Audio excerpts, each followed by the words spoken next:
Ustaz, coba terangkan perbezaan ahli sunnah dengan syiah. 5 aja. Ustaz ini dari tadi 5 aja. Beza kita dengan ahli sunnah dengan syiah 5. 1, syiah itu rukun imannya wajib beriman pada imam 12. Bila meninggal Nabi digantikan Sayyidina Ali, Ali meninggal digantikan Sayyidina Hasan, Hasan meninggal digantikan Sayyidina Husain, Husain meninggal digantikan Sayyidina Zainal Abidin, Zainal Abidin digantikan Muhammad Al-Baqir, Muhammad Baqir meninggal digantikan Ja'far Shadiq, Ja'far Shadiq meninggal digantikan oleh Musa Al-Kazim, Musa Al-Kazim meninggal digantikan oleh Ali Ridha, sampailah kepada imam yang ke-12. Imam yang ke-12 itu masih hidup, sekarang bersembunyi di gua di Sirdap, Irak. Di pintu gua tuh dipasang lilin-lilin bunga-bunga. Mereka panggil, "Hai imam, keluarlah imam. Kenapa engkau tak keluar juga? Keluar imam, keluar." Siapa yang tak percaya kepada imam 12, kafir, halal darahnya. Apakah tuan-puan percaya pada imam 12 ini? Kafir, halal darah. Itulah letak persimpangan kita dengan Syiah. 2, bahwa setelah Nabi Muhammad SAW meninggal mesti digantikan oleh Sayyidina Ali. Maka sesiapa saja yang mengambil itu berarti dia kafir. Maka Abu Bakar dan Umar itu kafir. Maka ada doa khusus melaknat, namanya doa kasrus sanamain, doa untuk menghancurkan 2 berhala Quraisy. Allahumma al'anhuma. Setiap sembahyang subuh dibaca, ya Allah, laknatlah Abu Bakar dan Umar yang sudah merampas kekuasaan Ali. Sedangkan kita ahli sunnah cinta kepada Ali dan cinta kepada Abu Bakar. Wa ala alihi wa ashabihi. Keluarganya kita cinta. Saya cinta Hasan, saya cinta Husain, saya cinta Fatimah, saya cinta Sayyidina Al-Hasan, Sayyidina Al-Husain, Sayyidatuna Fatimah, saya cinta Ali Bait. Tapi saya cinta juga kepada sahabat Nabi. Sedangkan mereka mengatakan semua sahabat Nabi kafir kecuali 3. Salman Al-Farisi, Miqdad bin Aswad, Abu Dzar Al-Ghifari. Lain daripada itu kafir. Maka mereka tak menerima riwayat Abu Hurairah, karena Abu Hurairah kafir. Mereka tak menerima riwayat Abdullah bin Abbas. Abdullah bin Abbas kafir. Bila kita sebut Abu Bakr Siddiq radhiyallahu anhu, apa kata mereka? Laknatullah alaih. Jadi kalau ada orang yang berkata Syiah itu saudara kita, dia kawan kita beza-beza sedikit aja, macam beza Maliki, Hanafi, Hambali. Oh, macam itu ya. Jadi kalau nanti engkau sholat tarawih, engkau katakan Abu Bakar radhiyallahu anhu, dia di sebelah engkau mengatakan Abu Bakar laknatullah alaih. Boleh engkau kata engkau kawanku. Engkau peka ke bodoh. 3, Quran yang sekarang tidak original. Karena Quran yang sekarang itu adalah dibuat-buat oleh Utsman, Mus'ab Utsmani. Utsman punya kerja. Mereka bakar Quran yang original, mereka buat Quran baru. Sedangkan kita Ahlussunnah mengatakan Quran itu mutawatir. Apa makna mutawatir?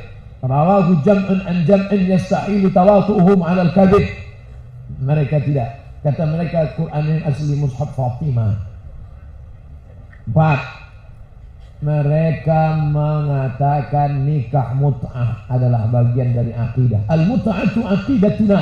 Nikah mut'ah adalah akidah kami. Siapa yang tidak mau nikah mut'ah, maka berarti dia tidak. Nikah mut'ah itu bagaimana? Nikah bayar cukup limit waktu. Aku nikahi engkau dengan mahar 100 ringgit hingga pukul 5 petang nanti, tunai, sah. Banyak yang nak kan? 6, dia ada taqiyah. Susah berdebat dengan Syiah sebab dia taqiyah.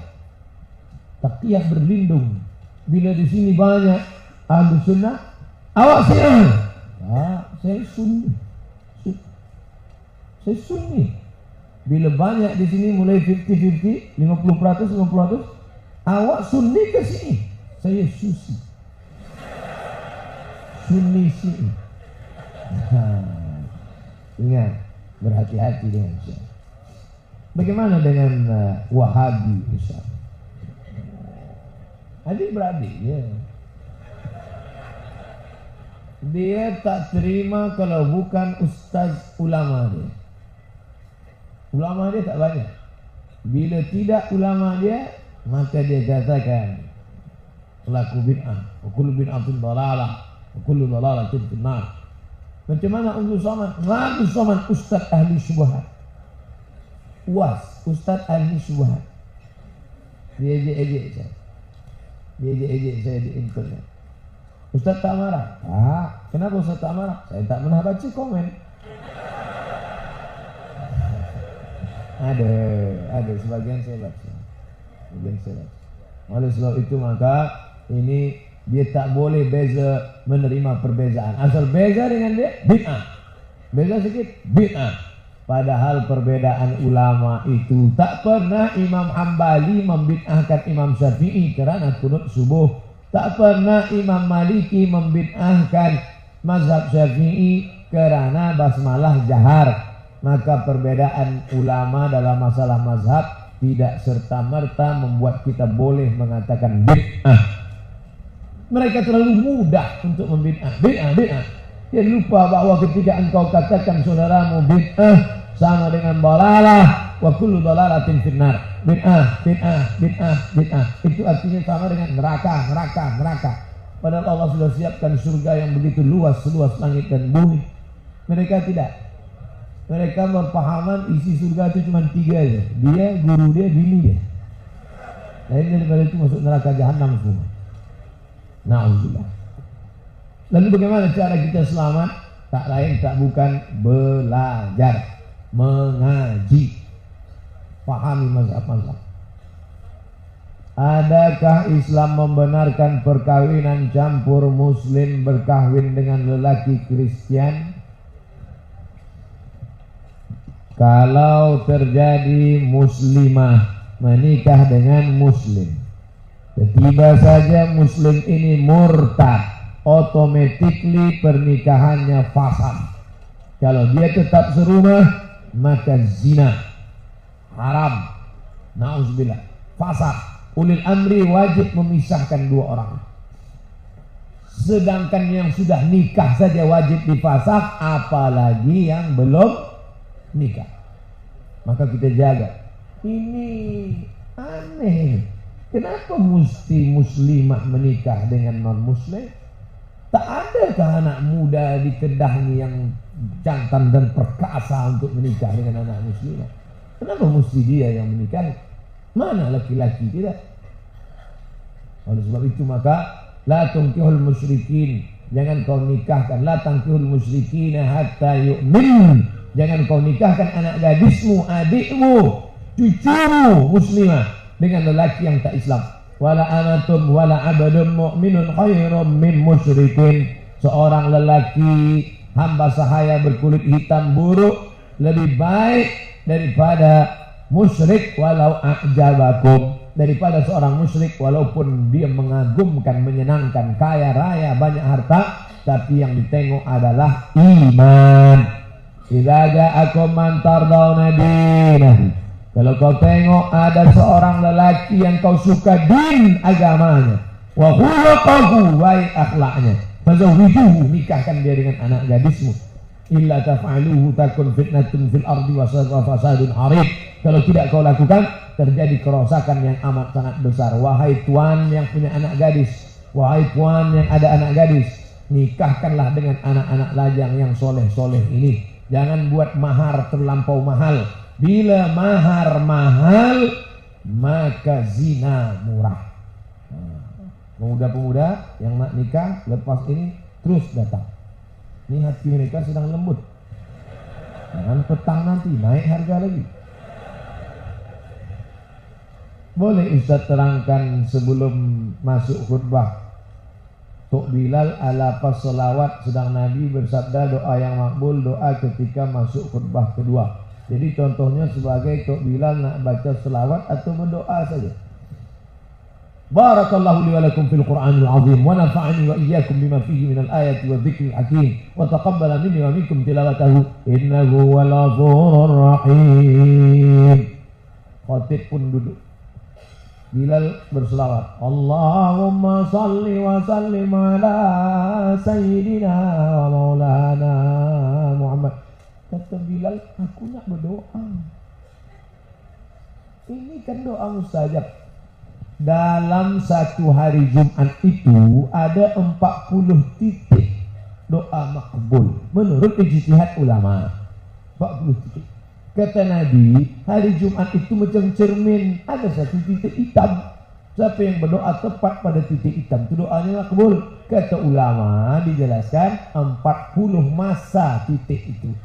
Mulai pagi, petang, siang, malam sampai petang sebelum azan maghrib. Salah satu titik itu adalah antara dua khutbah. Itulah maka ketika antara dua khutbah orang berdoa. Nah, Bilal nak berdoa. Maka kata dia, aku hari Jumat ni berhenti dah. Aku nak berdoa. Berhenti dia berselawat. Wahai Tuan Bilal, engkau tetap berselawat. Karena doamu dikabulkan Allah, 30 kebaikan engkau dapat. Man shalla alayya salatan, sesiapa yang berselawat satu kali, sallallahu alaihi biha asyra, Allah balas 10 kebajikan. Wa hutat anhu asyara sayiat, Allah tutupi 10 dosa kesalahan. Wa rufi'at lahu asyara darajat, Allah naikkan 10 darajah tingkatan kebaikan kemuliaan. Maka yang kau niatkan disampaikan Allah Subhanahu wa taala. Amin ya rabbal alamin. Saya ada satu kekeliruan. Adakah khatib sedang baca doa bila di atas mimbar kita perlu angkat tangan karena ada setengah ustaz angkat dan ada setengah ustaz tak angkat? Kata ustaz yang satu, bila kamu angkat tangan, maka yang mengangkat tangan itu kata Nabi, Allah sudah memburukkan kedua tangan itu. Jumat ini, Jumat hadapan datang satu lagi ustaz. Kamu berdoa, angkatlah tangan. Betapa sombongnya orang yang berdoa tak mengangkat tangan. Jumat ketiga dia tak datang. Karena dia fikir aku di luar masjid dulu nak kelahi. Masuk masjid ni nak lembutkan hati. Tapi lepas masuk masjid ni hati makin keras, nak meninju menumbuk orang saja. Maka sebenarnya ini masalah khilafiyah. Yang berdoa mengangkat tangan apa dalil dia? Dalilnya manakala Nabi berkhutbah, masuk seorang Arab Badui di pintu. Apa kata Arab Badui? Halakatil amwal, ya Rasulullah, harta kami sudah hancur, rumah kami rubuh, kebun kami kering, tanaman kami mati, ternak hewan kami mati, maka tolong turunkan hujan. Nabi angkat tangan, arisna, arisna, arisna, turunkan hujan, turunkan hujan. Belum selesai sholat Jumat, mereka keluar basah pasir Madinah karena hujan turun. Begitulah makbulnya doa Nabi Muhammad SAW. Kita minta 3 bulan tak turun-turun. Kata yang bersetuju dengan angkat tangan, inilah dalil boleh mengangkat tangan. Kata yang tak bersetuju, ini khas untuk istighosah, minta hujan. Untuk di luar itu tidak. Ini perbezaan pendapat di kalangan ulama antara am dan khas. Yang melakukan masih ada dalil, yang tak nak melakukan pun ada dalil. Ustaz Somad kadang saya angkat, kadang tak saya angkat. Bila Ustaz tak angkat, sebelah kiri tangan dibagi tungkat, sebelah kanan pegang tangga mimbar. Semana nak angkat?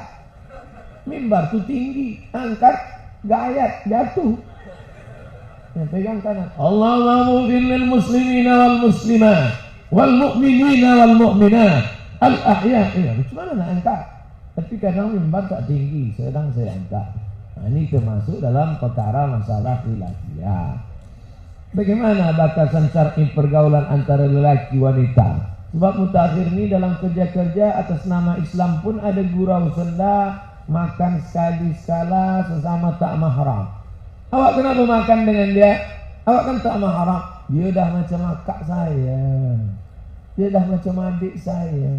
Berawal dari macam, berakhir dengan macam-macam. Sebelum lanjut, jangan lupa dukung terus channel Hijrah Reaction. Terima kasih. Orang yang mengatakan tidak apa-apa berjalan bersama tak mahram, berarti dia sama dengan mengatakan masalah sembahyang engkau tahu ya Allah, masalah puasa engkau tahu ya Allah, masalah makan engkau tahu ya Allah, tapi masalah aku dengan dia ini aku lebih tahu daripada engkau. Dalam Islam diajarkan la yakhluwanna rajulun ma'a imra'atin illa ma'a dzi mahramin.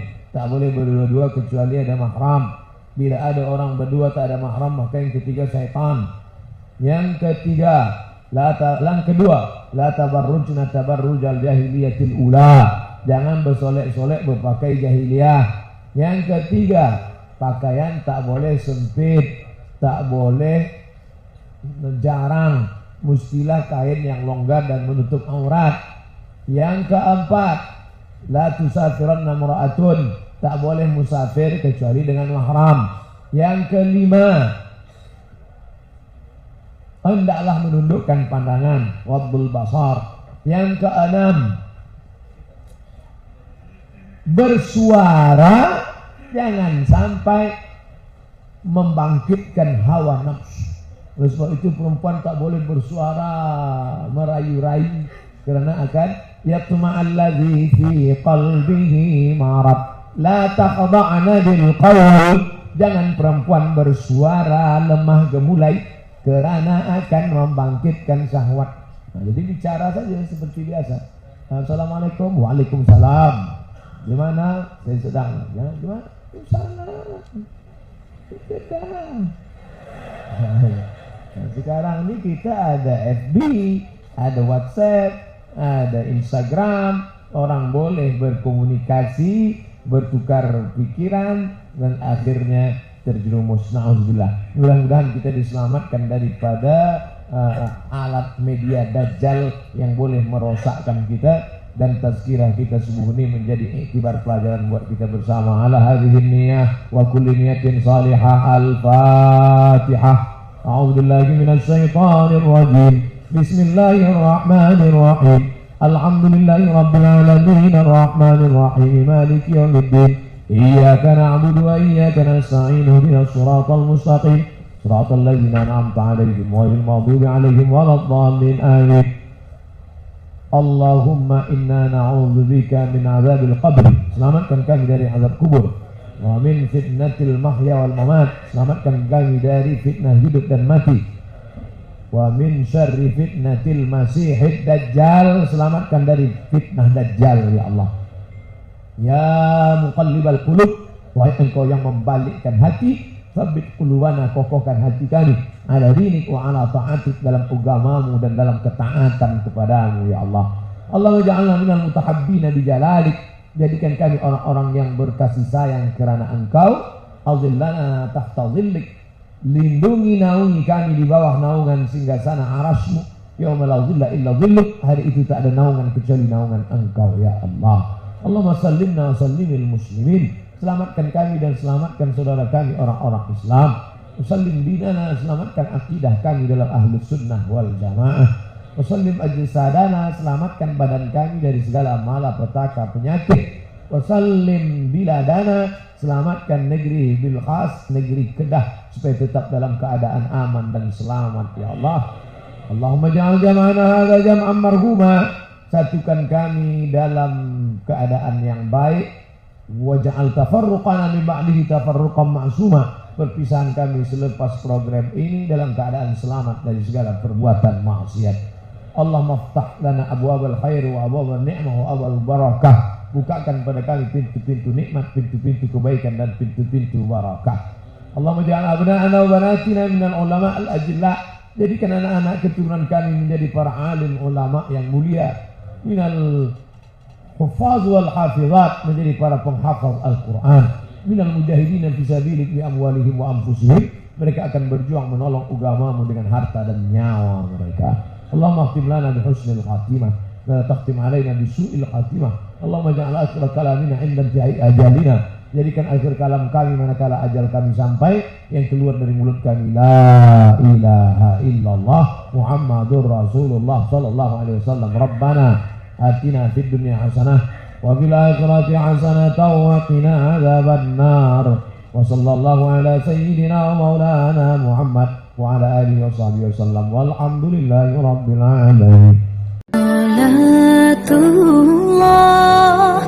Salamullah ala. Assalamualaikum warahmatullahi wabarakatuh.